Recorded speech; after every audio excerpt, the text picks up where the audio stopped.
Antelope reads a, a, a. Antelope reads a, a, a.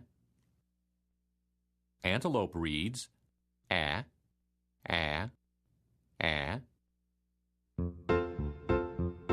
The tacky taffy stuck so fast that Abbie Antelope just gasped. Miss Abbie Antelope can't stand the tacky taffy on her hands. Abbie Antelope. Abbie Antelope sat on the back porch. Abbie Antelope was coloring in her new animals coloring book when she heard, "Abbie Antelope, will you please come here?" called Mama Antelope. Quickly, Abbie Antelope stood up and went into the kitchen. "Yes, ma'am," answered Abbie Antelope. "Look," Mama Antelope said as she pointed toward the kitchen window. "There is a moving truck. It is parked in front of an empty cabin next door. We are going to have new neighbors." "How many are in the family?" asked Abbie Antelope as she ran to the window. "Is there someone my age? Do you think that they would like to play?" Mama Antelope laughed. My, Abbie Antelope," said Mama Antelope. "You are full of questions. Your daddy and I are going over to meet the new neighbors and see if they need some help moving in. Why don't you come with us?" Abbie Antelope jumped up and down. "I'd love to go with you," Abbie Antelope said. Clippity-clop, clippity-clop. Daddy Antelope, Mama Antelope, and Abbie Antelope walked to the new neighbor's cabin. "What will the neighbors be like?" thought Abbie Antelope as she clopped along. "Will they be big? Will they be small? Maybe one of them will be just my size." Clippity-clop. The Antelope family walked up the cabin steps. Knock, knock. Daddy Antelope knocked on the new neighbor's door. Swoosh! The front door of the cabin opened. There stood the new family. What do you think Abbie Antelope saw? Abbie Antelope saw a boy and a girl anteater. They were just Abbie Antelope's size. "Hello," said Daddy Antelope in a deep antelope voice. "This is my wife, Mrs. Antelope, and our daughter, Abbie Antelope. We are happy to have you come and live near us." "Why, thank you," said Mr. Anteater happily. "This is my wife, Mrs. Anteater, and our children, Annie and Anthony Anteater." "May we help you move in?" asked Daddy Antelope. "Oh, yes. Thank you. That's very nice of you," said Mr. Anteater in his anteater voice. Swish, swish, everyone started to work right away. They swept and scrubbed. They shined and dusted. Soon the cabin was clean. "Spick and span," said Mrs. Anteater as she looked around happily. "Everything is spick and span." "It's time for a snack," said Mama Antelope. "How about some apple snap cookies that I made yesterday? We also have plenty of sweet apple cider. It tastes yummy and cool." Yum, yum, yum, yum, said Abbie Antelope. Yum, yum, yum, yum, added Annie and Anthony Anteater. "That sounds like a great idea," said Daddy Antelope. Mr. and Mrs. Anteater thought so too. Annie and Anthony Anteater raced Abbie Antelope across the Anteater's yard. They ran to Abbie Antelope's cabin. Soon, the Anteater family and the Antelope family were seated in the sunny kitchen. Everyone was snacking on apple snap cookies. They drank cool apple cider too.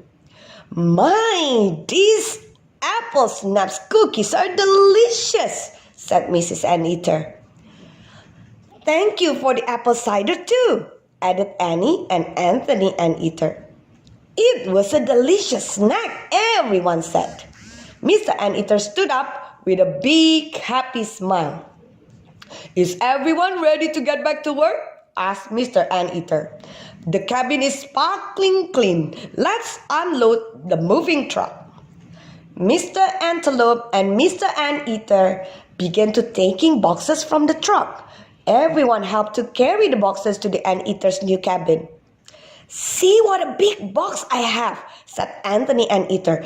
It is a ceiling fan. Oh, said Abbie Antelope. In my box, there must be a big frying pan. My box is light, Annie Anteater giggled. It must be full of rubber bands. Carrying boxes was such fun. Everyone talked and smiled as they worked. Suddenly, Anthony Anteater came running out of the cabin.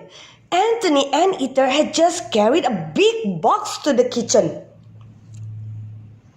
Yeah, we are almost finished, Anthony Anteater yelled. Anthony Anteater shouted so loudly that it scared Annie Anteater and she jumped. Then Annie Anteater fell. Crash! Annie Anteater fell right on the top of a big box. Oh, Annie Anteater, are you all right?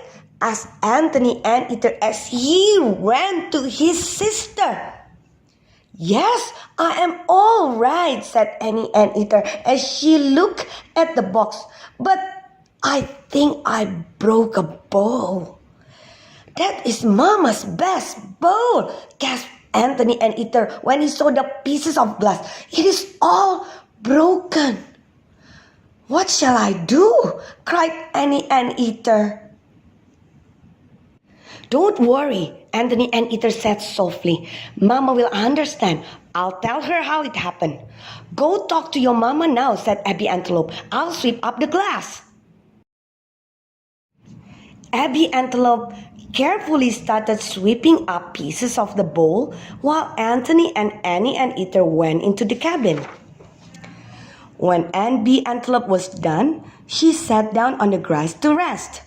Suddenly, Abbie Antelope heard a shout. Someone was calling Abbie Antelope's name. Abbie Antelope! Abbie Antelope! Abbie Antelope looked up. Annie and Anthony Anteater were running out of their cabin. Oh, Abbie Antelope! Panted Annie Anteater. Anthony told Mama all about the broken bowl. Mama said it was all right. Anthony Anteater smiled. I will be more careful next time, said Anthony Anteater. So will I, added Abbie Antelope. Annie and Anthony Anteater sat down on the grass. Abbie Antelope, began Annie Anteater. You are so kind to me. You helped me clean up the broken bowl. I'd like for us to be pals. Remember, come what may, we are pals today. Come joy or sorrow, we are pals tomorrow. Thank you, Annie Anteater, replied Abbie Antelope. I am happy we are pals. At that moment, Annie Anteater held up a little bag. It was soft and red. This is for you, explained Annie Anteater. It is a present. Thank you, said Abbie Antelope. What a wonderful surprise. As the Antelope family walked home that day, Abbie Antelope had many questions. This time, Abbie Antelope's questions were not about the new neighbors. Abbie Antelope was thinking of the little red bag that she held in her hands. I wonder, thought Abbie Antelope, what is in my little red bag?